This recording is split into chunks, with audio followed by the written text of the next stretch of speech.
Hello friends, welcome to my channel. This is Abhirami and I am here to teach you today's topic, that is the scapula. Previous lesson was clavicle, and if you have any doubts in the clavicle you can watch the previous lesson. So today we will talk about the scapula. First, let me give you the basics of the scapula.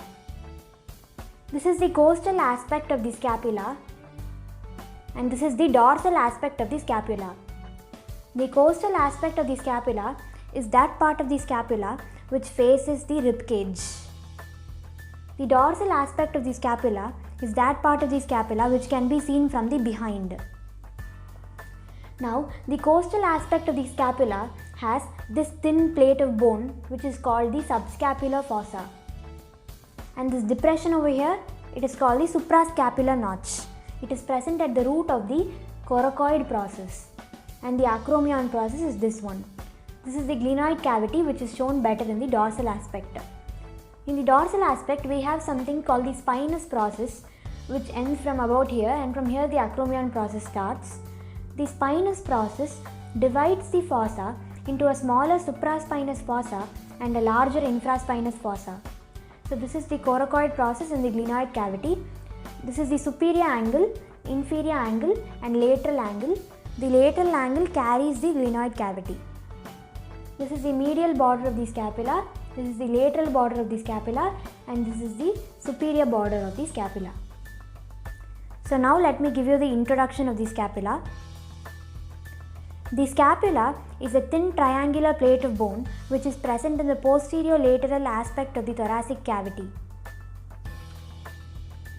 The scapula extends from the second rib to the seventh rib. And the scapula has a part called the head and another part called the neck. The head of the scapula is actually the glenoid cavity as shown in the diagram here. The neck of the scapula is a part below the glenoid cavity.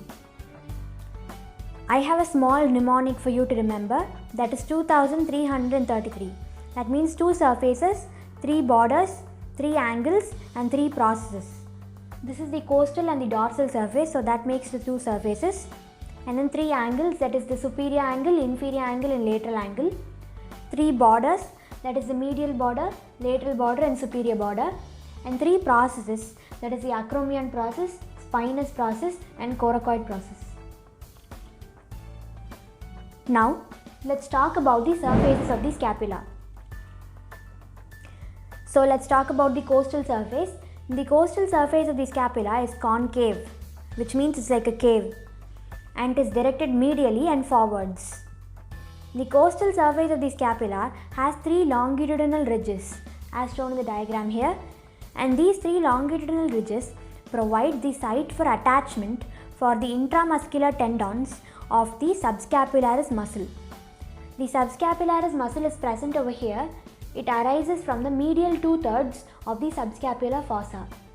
Okay, and another ridge adjoins the lateral border, making this part of the bone almost rod-like, and it acts as a lever for the action of the muscle serratus anterior, that is over here, in the overhead abduction of the arm. Overhead abduction means this. A lot of you might already know, but abduction means moving your arms away from the trunk of your body, and adduction means bringing them together. So then that is the end of the costal surface. Let's move on to the dorsal surface.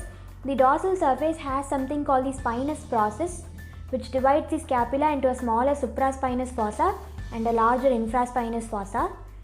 The 2 fossae are connected to each other through the spinoglenoid notch. The spinoglenoid notch allows arteries and nerves to pass through it, and the nerves that pass through the spinoglenoid notch innervate both the supraspinous fossa and the infraspinous fossa. So for a better visualization, look at this image. In this image, you can see the nerves and arteries passing through the spinoglenoid notch. So that is all about the dorsal surface of the scapula. Let's move on to the attachments of the scapula. So there are in total 18 muscles that attach itself to the scapula. So first let's talk about the subscapularis muscle. The subscapularis muscle is multipennate, and the subscapularis arises from the medial 2/3 of the subscapular fossa. And then the supraspinatus muscle, which arises from the supraspinous fossa, medial 2/3 of the supraspinous fossa, and the upper lip of the crest of the spine. So this is the crest of the spine. The root part is the crest of the spine, and it is the upper lip and the lower lip.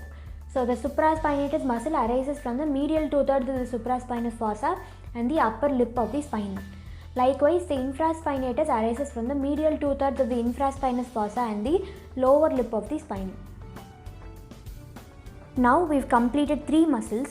Let's talk about the muscles in the acromion process. There are 2 muscles in the acromion process, that is the deltoid and the trapezius. There are 2 borders for the acromion, that is the medial border and the lateral border. So can you see this muscle that is like L-shaped, that is the deltoid muscle? It is present in the lateral border. You can remember it like this. Since it is L-shaped, then lateral. Okay, so deltoid, lateral. So deltoid is present in the lower lip of the spine and the lateral border of the acromion. Trapezius is present in the upper lip of the spine and the medial border of the acromion. We've completed 5 muscles. Let's move on to the coracoid process. The coracoid process gives origin to 2 muscles and insertion to 1 muscle. It gives origin to the short head of the biceps brachii and the coracobrachialis, and it gives insertion to the pectoralis minor muscle. So, the short head of the biceps brachii arises from the tip of the coracoid process on the lateral part, and the coracobrachialis arises from the tip of the coracoid process on the medial part, and the pectoralis minor arises from the lateral part of the coracoid process on its superior surface. It is quite obvious that the pectoralis minor is from the superior surface and it arises from the lateral part of the coracoid process. Okay, so that is all about the 3 muscles of the coracoid process. We've completed 8 muscles in total now. Now let's talk about the muscles on the lateral border. See, this is the teres minor muscle. The teres minor muscle arises from the upper 2/3 of the rough strip. The origin is interfered by the circumflex scapula artery. And the teres major muscle arises from the lower 1/3 of the rough strip and the inferior angle. Okay, so that there goes 2 muscles. We've done 2 muscles now. So 8 plus 2, 10 muscles are over. Now the inferior angle has a muscle called the latissimus dorsi, which covers the inferior angle. Okay, so 11 muscles now over. Let's talk about the muscles on the medial border. So the muscle on the medial border, that is on the costal aspect, is the serratus anterior. There are 8 digitations for the serratus anterior. The first digitation arises from the superior angle and ends at the root of the spine. The second and third digitations arise from the root of the spine and they travel along the medial border and stop somewhere along here. And then the inferior angle, until the inferior angle there are 5 digitations. From 4, 5, 6, 7, 8. Okay, 5 digitations along the inferior angle. For a better idea, you can see this image. Now let's move on to the dorsal aspect, which has 3 muscles on the medial border. That is the levator scapulae, rhomboideus minor and rhomboideus major. The levator scapulae is present in the medial border on the dorsal aspect, and it arises in the superior angle and it ends at the root of the spine. The rhomboideus minor opposite to the root of the spine in the medial border of the dorsal aspect. And likewise, the rhomboideus major is present in the dorsal aspect on the medial border. It arises from the root of the spine and travels until the inferior angle. Okay, and then so that we've completed 4 muscles now. So let's move on to the muscles over here, the infraglenoid and the supraglenoid tubercle. This is the supraglenoid tubercle and this is the infraglenoid tubercle. Tubercle means an elevation and infraglenoid means below the glenoid cavity. So at this part it gives rise to the long head of the triceps muscle, and this part gives rise to the long head of the biceps muscle. And the last muscle is over here, that is the inferior belly of the omohyoid in the costal aspect near the suprascapular notch. So that is all about the 18 muscles. Then let's move on to the ligaments. There are 7 ligaments in total. Okay, so the first thing is the suprascapular ligament. The suprascapular ligament bridges over the suprascapular notch like this, and it allows the nerve to pass below it. The nerve passes below the suprascapular ligament, and the arteries pass above the suprascapular ligament. The nerves and arteries which pass here are named the suprascapular nerve and the suprascapular artery. Okay, and then let's move on to the spinoglenoid notch. The spinoglenoid notch then has another ligament bridging over it called the spinoglenoid ligament. It also allows all the arteries and nerves to pass through it. For a better visualization, you can look at this image. Now there are 5 more ligaments. 3 of them belong to the coracoid process, that is the coracoacromial ligament, coracoclavicular ligament and coracohumeral ligament. The coracohumeral ligament arises at the root of the coracoid process. The coracoclavicular ligament arises at the this is the coracoclavicular ligament, and this is the conoid part of the coracoclavicular ligament. The circular thing is the trapezoid part of the coracoclavicular ligament, and then the vertical thing is the conoid part of the coracoclavicular ligament. The circular part is at the superior surface of the coracoid process. So the circular part, that is the trapezoid part, is at the superior surface of the coracoid process, and the conoid part is at the inferior surface of the coracoid process, that is at the root of the coracoid process. So the coracoclavicular ligament is also called as the rhomboid ligament, and we've already talked about the coracoclavicular ligament in our previous lesson, that is the clavicle. Now let's move on to the next thing, that is the coracoacromial ligament. The coracoacromial ligament joins the lateral part of the coracoid process to the tip of the medial part of the acromion process. So that is the 3 ligaments of the coracoid process. And then let's move on to the last 2, that is one for the acromion, the facet for the acromion over here, and the another for the glenoid cavity. So in the glenoid cavity, in the margins of the glenoid cavity, it gives rise to a capsule and also the glenoidal labrum. The glenoidal labrum is also called as the glenoidal ligament, and it increases the concavity of the glenoid cavity. Okay, and the articular facet of the clavicle is present in the acromion process in the medial border, and that is where the clavicle articulates with the acromion. So we have talked about the ligaments now. So for better visualization, you can look at this image. Now let's talk about the borders of the scapula. So the 3 borders, the lateral border, medial border and the superior border. So the lateral border is thick, the medial border is thin, and the superior border is also thin. The lateral border, at the upper end, it presents the infraglenoid tubercle. The medial border extends from the superior angle to the inferior angle, and the superior border at the root of the coracoid process, it presents the suprascapular notch. So that is all about the borders of the scapula. Now let's talk about the angles of the scapula. So the 3 angles of the scapula are the lateral angle, superior angle and inferior angle. The lateral angle is broad and it bears the glenoid cavity. The margins of the glenoid cavity give rise to the capsule and the glenoidal labrum. The glenoidal labrum is also called as the glenoidal ligament, and it increases the concavity of the glenoid cavity. Okay, the superior angle is covered by the trapezius muscle. If you remember, I have already shown you that the trapezius muscle is present in the medial border of the acromion process. So it is superior angle is covered by the trapezius muscle, and it is against the second rib. The inferior angle is covered by the latissimus dorsi muscle, and it is against the 7th rib. So that is all about the angles of the scapula. Now let's talk about the processes of the scapula. There are 3 processes for the scapula, that is the acromion process, coracoid process and the spinous process. The acromion process has 2 borders, that is the medial border and the lateral border. We already know the medial border gives insertion to the trapezius muscle and the lateral border gives insertion to the deltoid muscle. It has 2 surfaces, the superior surface and the inferior surface. The superior surface is rough and the inferior surface is smooth. The inferior surface is smooth because of the subacromial bursa. We will be talking about the bursa at the end of this session. So let's move on to the last point, that is it has a facet for articulation of the clavicle on its medial border. On the tip of its medial border, there is a facet for the articulation of the clavicle. So let's move on to the coracoid process. It gives origin to two muscles, that is the short head of biceps and the coracobrachialis.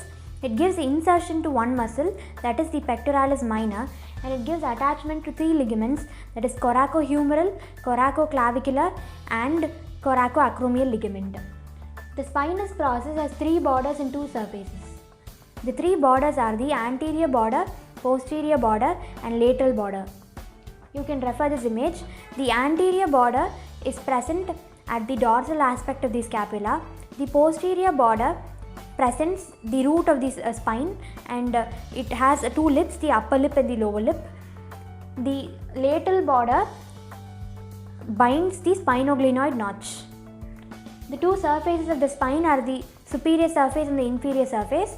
The superior surface gives attachment to the supraspinatus muscle, and the inferior surface gives attachment to the infraspinatus muscle. That is all about the processes of the scapula. Next we are going to see how to determine the side of a scapula. So if you get a scapula, then how should you place it? So the lateral angle is obvious, that is the glenoid cavity. So you have the glenoid cavity, the superior angle and the inferior angle. Then you decide the costal surface. Because the costal surface is concave, the dorsal surface is convex, and the costal surface can fit in with the convexity of the chest wall. Okay, and the dorsal surface has a spinous process, so you can identify it that way, and the lateral border is very thick, so you can identify the lateral border that way. Now let's move on to the next topic, that is the ossification of the scapula. The scapula ossifies by 7 secondary centers and 1 primary center. The first primary center, there is only one primary center. It appears in the body of the scapula near the glenoid cavity, and it fuses with the 15th year. So it appears in the 8th week of intrauterine life, and it fuses at the 15th year. The first secondary center appears in the middle of coracoid process at the 1st year, and it fuses at the 15th year. And then the second secondary center is also called as the subcoracoid center. It appears at the root of the coracoid process at the 10th year, and then it fuses by the 16th to the 18th year. The rest 5 secondary centers are present in 2 for acromion, 1 in the medial border, 1 in the inferior angle, and 1 in the lower part of the glenoid cavity. So all 5 of these secondary centers appear at the puberty, and they fuse by the 25th year. So that is all about the ossification of the scapula. Let's move on to the clinical anatomy of the scapula. So talking about the clinical anatomy of the scapula, so the 2 secondary centers for acromion, if they do not unite with each other at the 25th year, then on radiological examination, this may be interpreted as a fracture. Now let's talk about the winging of the scapula. So paralysis of the muscle serratus anterior causes the winging of the scapula. You can see the picture here. And then during the winging of the scapula, the medial border is unduly prominent and the arm cannot be abducted beyond 90 degrees. Okay, so then let's move on to the next thing, that is the scaphoid scapula. Scaphoid scapula is a developmental disorder in which the medial border is concave, like this. Okay, so that is all about the scaphoid scapula. The last part of the clinical anatomy is Sprengel's deformity. The Sprengel's deformity can occur only to very rare people.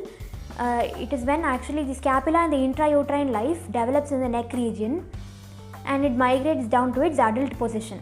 So if it does not get descended to its adult position, then the scapula remains only in the neck, and this leads to the Sprengel's deformity. And the scapula may be attached to the cervical part of the vertebrae by some fibrous, cartilaginous or bony bar called the omovertebral body, and removing the scapula by surgical methods and placing it in its normal position may cause injury to the brachial plexus. So that is all about the Sprengel's deformity. So you can see an image for that. So let's move to the last topic, that is the extra information that I am going to give you. I told you that at the end of the session I will talk about the bursae. So bursa means a fluid-filled cavity